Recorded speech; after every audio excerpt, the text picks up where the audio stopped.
Hello ನಮಸ್ತೆ ಎಲ್ರಿಗೂ. ನಿಮ್ಗೊಂದು ವಿಷಯ ಗೊತ್ತಾ? ಹಿಂದಿನ ಕಾಲದ ರಾಣಿಯರ ಕೂದಲೆಲ್ಲ ತುಂಬ ಚೆನ್ನಾಗಿರ್ತಿತ್ತು, ತುಂಬ ಉದ್ದ ಇರ್ತಿತ್ತು, ದಟ್ಟವಾಗಿರ್ತಾ ಇತ್ತು, ಕಪ್ಪಾಗಿರ್ತಾ ಇತ್ತು. ಅದರ ರಹಸ್ಯ ಏನು ಗೊತ್ತಾ? ಒಂದು ಸಿಂಪಲ್ ಆಗಿರುವಂಥ ಕ್ಷೀರಾಪಾಕ ಅಭ್ಯಂಕನ ಅಂತ ಅಂದ್ಬಿಟ್ಟು ಇದನ್ನ ನಾವು ಕೂಡ ಮಾಡ್ಕೋಬೋದಾ? ಖಂಡಿತವಾಗ್ಲೂ ತುಂಬಾ ಸುಲಭವಾಗಿ ಮಾಡ್ಬೋದು. ಇದನ್ನ ಮಾಡೋದಕ್ಕೆ ಏನೂ ಕಷ್ಟ ಇಲ್ಲ. ನಾವು ಇವಾಗ ತಲೆ ಕೂದಲು ಸ್ನಾನ ಮಾಡೋದಕ್ಕೆ ಶಾಂಪು, ಸೋಪ್ ಇದೆಲ್ಲದನ್ನು ಬಳಸ್ತೀವಿ. ಏನೇನೋ ಹೇರ್ ಆಯಿಲ್ಗಳನ್ನು ಎಲ್ಲದನ್ನು ಟ್ರೈ ಮಾಡ್ತೀವಿ. ಹಿಂದಿನ ಕಾಲದಲ್ಲಿ ರಾಣಿಯರು ಒಂದು ಅದ್ಭುತವಾಗಿರುವಂತಹ ಕ್ಷೀರಾಪಾಕ ವಿಧಾನನ ಟ್ರೈ ಮಾಡ್ತಾಯಿದ್ರು. ಅದು ತಲೆ ಕೂದಲಿಕ್ಕೆ ಒಳ್ಳೆಯ ಪೋಷಣೆಯನ್ನು ಕೊಟ್ಟು ತಲೆ ಕೂದಲು ದಪ್ಪವಾಗಿ, ಉದ್ದವಾಗಿ, ದಟ್ಟವಾಗಿ, ಕಪ್ಪಾಗಿ ಬೆಳೀಲಿಕ್ಕೆ ಸಹಕಾರಿ ಆಗ್ತಾಯಿತ್ತು. ಮತ್ತು ಬೇಗ ತಲೆ ಕೂದಲು ನೆರೀತಾ ಕೂಡ ಇರಲಿಲ್ಲ. ಹಾಗಾದರೆ ಅದ್ಭುತವಾಗಿರುವಂತಹ ವಿಧಾನ ಯಾವುದು? ಅವರ ರಹಸ್ಯ ಏನು? ಈ ವಿಡಿಯೋದಲ್ಲಿ ಪೂರ್ತಿಯಾಗಿ ಹೇಳಿಕೊಡ್ತಾ ಇದ್ದೇನೆ. ಫಸ್ಟ್ ಟೈಮ್ ಏನಾದರೂ ನೀವು ನನ್ನ ಈ ಚಾನೆಲ್ನ ನೋಡ್ತಾ ಇದ್ದರೆ ದಯವಿಟ್ಟು ಸಬ್ಸ್ಕ್ರೈಬ್ ಆಗಿ. ಯಾಕಂತಂದರೆ ಈ ಚಾನೆಲ್ನಲ್ಲಿ ಹೇರ್ ಕೇರ್, ಸ್ಕಿನ್ ಕೇರ್ ಮತ್ತು ಬ್ಯೂಟಿ ಕೇರ್ಗೆ ಸಂಬಂಧಪಟ್ಟಂಥ ತುಂಬ ವೀಡಿಯೋಗಳನ್ನು ನಾನು ಪ್ರತಿನಿತ್ಯ 7 ಗಂಟೆಗೆ ಹಾಕ್ತಾ ಇರ್ತೇನೆ. ನೀವು ಎಲ್ಲದನ್ನು ಮಿಸ್ ಮಾಡದೆ ನೋಡ್ಕೋಬೋದು. ಸರಿ, ಹಾಗಾದರೆ ಅವರ ಆ ರಹಸ್ಯವನ್ನು ಏನು ಅಂತ ತಿಳ್ಕೊಳ್ಳೋಣ. ಮೊದಲಿಗೆ ಅವ್ರು ಏನು ಮಾಡ್ತಾಯಿದ್ರು ಅಂತಂದರೆ, ಫಸ್ಟ್ ತಲೆ ಸ್ನಾನ ಮಾಡುವ ಮೊದಲಿಗೆ 1 ಗಂಟೆ ಮುಂಚೆ ತೆಂಗಿನ ಎಣ್ಣೆಯನ್ನು ಸ್ವಲ್ಪ ಬಿಸಿ ಮಾಡಿಕೊಂಡು, ಪ್ಯೂರ್ ಆಗಿರುವಂಥದ್ದು ಸ್ವಲ್ಪ ಬಿಸಿ ಮಾಡಿಕೊಂಡು ಅದನ್ನ ತಲೆಗೆ ಹಚ್ಚಿ ಒಂದು 5 ನಿಮಿಷ ಕ್ಲೀನಾಗಿ ಮಸಾಜ್ ಮಾಡಿಸ್ಕೊಳ್ತಾಯಿದ್ರು. ಅದನ್ನು ನಾವು ಕೂಡ ಆರಾಮ್ಸೆ ಮಾಡ್ಬೋದು. ನಿಮಗೆ ಪ್ಯೂರ್ ಆಗಿರುವಂಥ ತೆಂಗಿನೆಣ್ಣೆ ಬೇಕು ಅಷ್ಟೇ. ನಿಮಗೇನಾದರೂ ಆ ತೆಂಗಿನೆಣ್ಣೆದು ನಾನು ಈ ವಿಡಿಯೋದಲ್ಲಿ ಹೇಳುವಂಥ ಪ್ರಾಡಕ್ಟ್ಗಳದ್ದು ಲಿಂಕ್ ಬೇಕು, ಪ್ಯೂರ್ ಆಗಿರೋದನ್ನು ಬೈ ಮಾಡಬೇಕು ಅಂತಂದರೆ ಎಲ್ಲ ವೀಡಿಯೋಗಳಲ್ಲಿ ನಾನು ಟ್ಯಾಗ್ ಮಾಡಿರ್ತೀನಿ. ಆ ವಿಡಿಯೋಗೆ ಸಂಬಂಧಪಟ್ಟಂಥ ಪ್ರಾಡಕ್ಟ್ಗಳನ್ನು ನೀವು ಆನ್ಲೈನಲ್ಲೇ ಬೈ ಮಾಡ್ಬೋದು.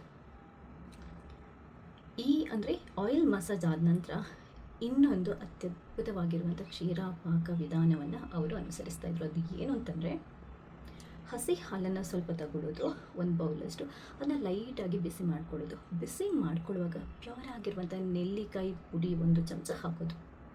ನೆಲ್ಲಿಕಾಯಿ ರಸ ಹಾಕೋಕ್ಕೆ ಹೋಗಬೇಡಿ, ಹಾಲು ಹಾಳಾಗುತ್ತೆ. ನೆಲ್ಲಿಕಾಯಿ ಪುಡಿಯಲ್ಲಿ pH ಲೆವೆಲ್ ಅಂದರೆ ಒಣಗಿರುತ್ತೆ, pH ಲೆವೆಲ್ ಕಮ್ಮಿ ಇರುತ್ತೆ, ಹಾಲಿಗೇನು ಪ್ರಾಬ್ಲಮ್ ಆಗಲ್ಲ. ಅದಾದ ನಂತರ ಅದಕ್ಕೆ 1 ಚಮಚದಷ್ಟು ಬ್ರಾಹ್ಮಿ ಪುಡಿ. ಬ್ರಾಹ್ಮಿ ಅಂತಂದರೆ ಒಂದೆಲಗದ ಪುಡಿ ನಿಮಗೆ ಆಯುರ್ವೇದಿಕ್ ಶಾಪ್ಗಳಲ್ಲಿ ಸಿಗುತ್ತೆ. ಮತ್ತೆ ಹೇಳ್ತಿದ್ದೀನಿ, ಪ್ಯೂರ್ ಆಗಿರೋದನ್ನೇ ಬಳಸಿ.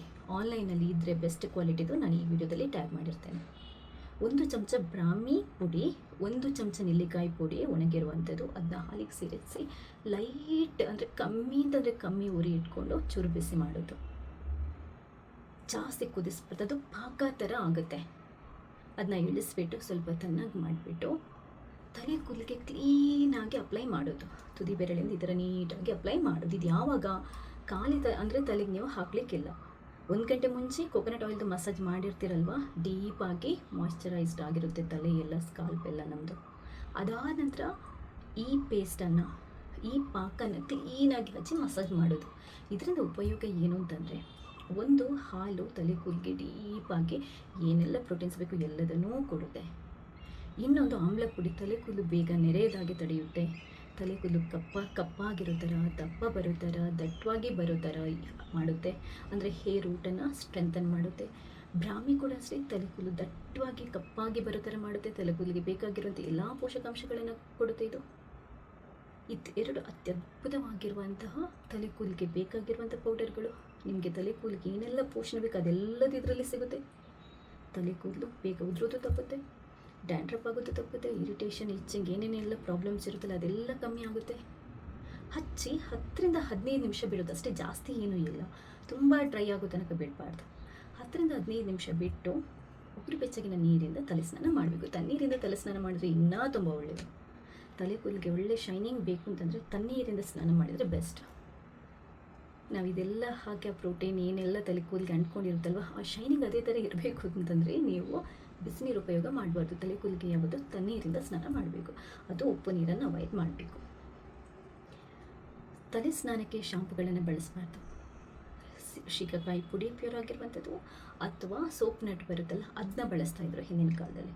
ನಮ್ಗೆ ಈಗ ಅದ್ರದ್ದು ಅನುಕೂಲ ಇಲ್ಲ ಅಂತಂದರೆ ಇದ್ರೆ ಬಳಸ್ಬೋದು. ಇಲ್ಲ ಅಂತಂದರೆ ನ್ಯಾಚುರಲ್ ಆಗಿರುವಂಥ ಬೆಸ್ಟ್ ಕೆಲವೊಂದು ಶಾಂಪುಗಳು ಬರುತ್ತೆ. ಈ ಶೇಷದವ್ರದ್ದು ಶಾಂಪು ಒಳ್ಳೆಯದಿದೆ, ಖಾದಿ ಆಯುರ್ವೇದಿಕ್ ಅವ್ರದ್ದು ಒಳ್ಳೆಯದಿದೆ, ಅಥವಾ ಕೆಲವೊಂದು ಬರುತ್ತೆ ಅಂತ ಕೆಲವು ಶಾಂಪುಗಳಿದ್ದು. ಯಾವುದು ನ್ಯಾಟ್ ಹ್ಯಾಬಿಟ್ ಅವ್ರದ್ದು ಶಾಂಪು ಇದೆ ಅನಿಸುತ್ತೆ, ಅವ್ರದ್ದೆಲ್ಲ ತುಂಬ ಚೆನ್ನಾಗಿದೆ ಪ್ರಾಡಕ್ಟ್ ರಿವ್ಯೂಸ್ ಎಲ್ಲ.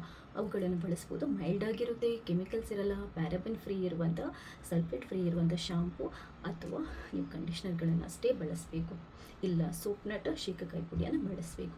ಇದರಿಂದ ಏನಾಗುತ್ತೆ, ನಾವು ಏನು ಪೋಷಣೆ ಕೊಡ್ತೀವೋ ತಲೆ ಕೂದಲಿಗೆ ಅದು ಡೈಲ್ಯೂಟ್ ಆಗಲ್ಲ, ಅದರ ಅಂಶಗಳು ತಲೆ ಕೂದಲಲ್ಲಿ ಉಳಿಯುತ್ತೆ.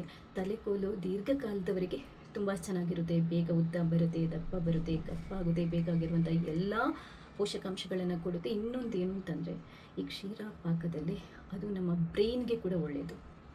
ಬ್ರೈನ್ ಕೂಡ ಕೂಲಾಗಿ ಕಾಮಾಗಿರೋ ಥರ ಮಾಡುತ್ತೆ. ಯಾಕಂತಂದರೆ ನಾವು ತಲೆ ಕೂಲಿಗೆ ಏನೆಲ್ಲ ತಲೆಗೆ ಏನು ಹಾಕ್ತೀವಿ ಅದೆಲ್ಲ ಡೀಪಾಗಿ ನಮ್ಮ ಬ್ರೈನ್ ಈ ಕಡೆ ಇಳಿದು ಹೋಗುತ್ತೆ, ಬ್ರೈನನ್ನು ಕಂಟ್ರೋಲ್ ಮಾಡುತ್ತೆ, ಕೂಲಾಗಿಡುತ್ತೆ, ಕಾಮಾಗಿಡುತ್ತೆ. ಈ ಥರ ಮಾಡೋದ್ರಿಂದ, ಈ ವಿಧಾನವನ್ನು ನಾವು ಫಾಲೋ ಮಾಡೋದ್ರಿಂದ ತಲೆ ಕೂದಲನ್ನು ತುಂಬ ಚೆನ್ನಾಗಿರ್ಬೋದು. ಮಕ್ಕಳಿಗೂ ಕೂಡ ಟ್ರೈ ಮಾಡ್ಬೋದು. 10 ವರ್ಷದ ನಂತರದ ಮಕ್ಕಳಿಗೆ ಏನೂ ಪ್ರಾಬ್ಲಮ್ ಆಗೋಲ್ಲ. ಬ್ರಾಹ್ಮಿ ಆಮ್ಲ ಪುಡಿ ಮತ್ತು ಹಾಲೋದ್ರಿಂದ ಯಾರಿಗೂ ಏನೂ ಸಮಸ್ಯೆ ಇಲ್ಲ. ತೆಂಗಿನೆಣ್ಣೆ ಕೂಡ ಅಷ್ಟೇ, ಯಾರಿಗೂ ಏನೂ ಸಮಸ್ಯೆ ಆಗೋಲ್ಲ. ಅದಕ್ಕೆ ಬಳಸುವಾಗ ನೋಡ್ಕೊಂಡು ಎಷ್ಟು ಬೇಕು ಅಷ್ಟು ಬಳಸಿ, ಪ್ಯೂರ್ ಆಗಿರೋದನ್ನೇ ಬಳಸಿ. ಏನೇನಾದರೂ ಫಸ್ಟ್ ಟೈಮ್ ಟ್ರೈ ಮಾಡ್ತೀರಾ ಅಂತಂದರೆ ಪ್ಯಾಸ್ಟಸ್ ಮಾಡ್ಕೊಳ್ಳಿ. ನೀವು ಆನ್ಲೈನಿಂದ ಬೈ ಮಾಡುವಾಗ ಪ್ರಾಡಕ್ಟ್ಗಳು ಒರಿಜಿನಲ್ ಇದೆಯಾ ಅಂತ ನೋಡಿಕೊಂಡು ಬೈ ಮಾಡಿ. ಒಟ್ಟಾರೆ ಮೇಲೆ ಬ್ರ್ಯಾಂಡ್ ನೇಮ್ ಇರುತ್ತೆ, ಒಳಗಡೆ ಆ ಬ್ರ್ಯಾಂಡ್ದು ಪ್ರಾಡಕ್ಟ್ ಇರಲ್ಲ, ಏನೇನೋ ಕಲಬೆರಕೆಗಳಿರುತ್ತೆ. ಅದರಿಂದ ಬ್ರ್ಯಾಂಡ್ ನೇಮ್ ಅದೆಲ್ಲ ನೀಟಾಗಿ ನೀವು ಚೆಕ್ ಮಾಡಿಕೊಂಡು ಬೈ ಮಾಡಿದರೆ ನಿಮಗೆ ಒರಿಜಿನಲ್ ಪ್ರಾಡಕ್ಟ್ ಸಿಗುತ್ತೆ.